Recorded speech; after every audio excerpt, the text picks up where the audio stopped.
गिलहरी की कहानी। एक जंगल में साध नामक मुनि रहते थे। उन्होंने तप करके बहुत सी विद्या हासिल की। एक दिन ध्यान लगाने के बाद जब उनकी आंखें खुली, उनके हाथ में आसमान से एक गिलहरी आ गिरी। वह गिलहरी खून से लथपथ थी, क्योंकि वो चील के पंजों से छूटकर मुनि के हाथ में आ गिरी थी।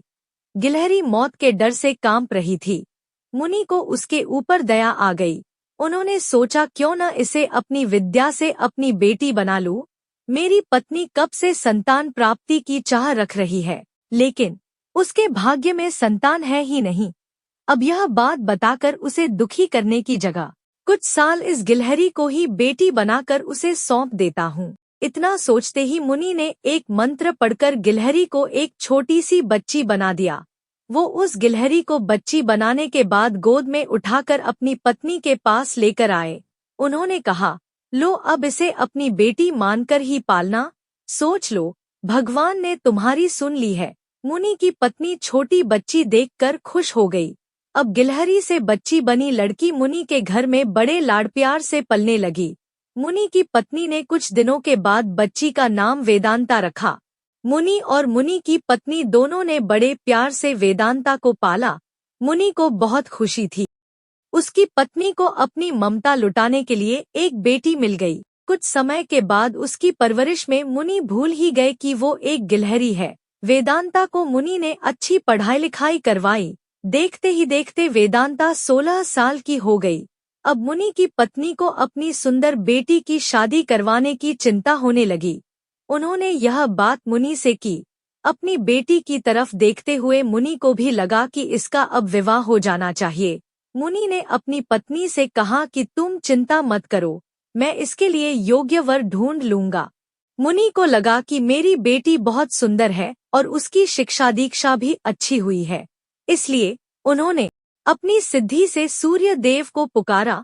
सूर्य देव ने मुनि को प्रणाम करके बुलाने की वजह पूछी। तब मुनि ने कहा, मेरी बेटी विवाह के योग्य हो गई है। मैं चाहता हूँ कि आप इसके पति बने। सूर्य देव ने कहा, आप एक बार अपनी पुत्री से पूछ लीजिए, अगर उसे मंजूर है तो मेरी तरफ से भी हाँ है।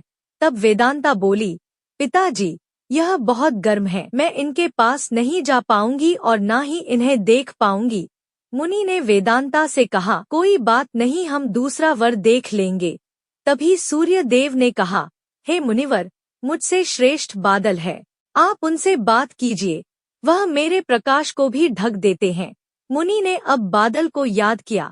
बादल गरजते हुए मुनि के पास पहुँचे और उन्हें नमस्कार किया।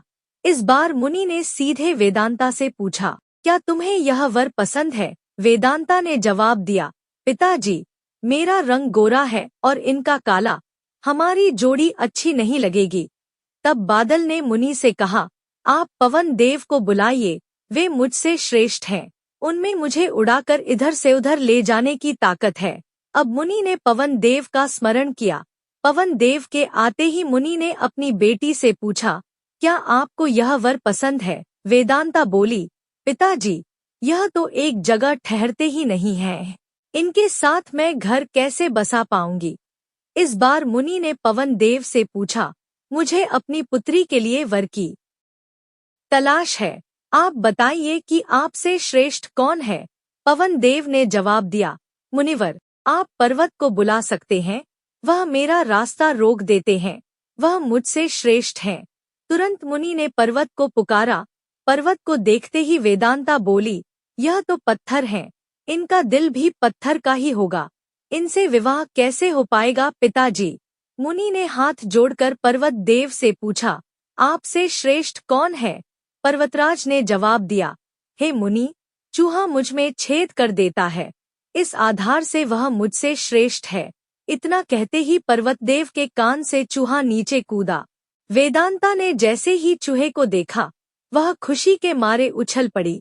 उसने कहा, पिताजी, यही मेरा वर बनना चाहिए, मुझे यह पसंद है, इनकी पूंछ, कान, सब कुछ कितना प्यारा है। मुनि ने सोचा, अहो, मैंने एक गिलहरी को मंत्र विद्या से इंसान तो बना दिया, लेकिन इसका दिल अभी भी गिलहरी वाला ही है।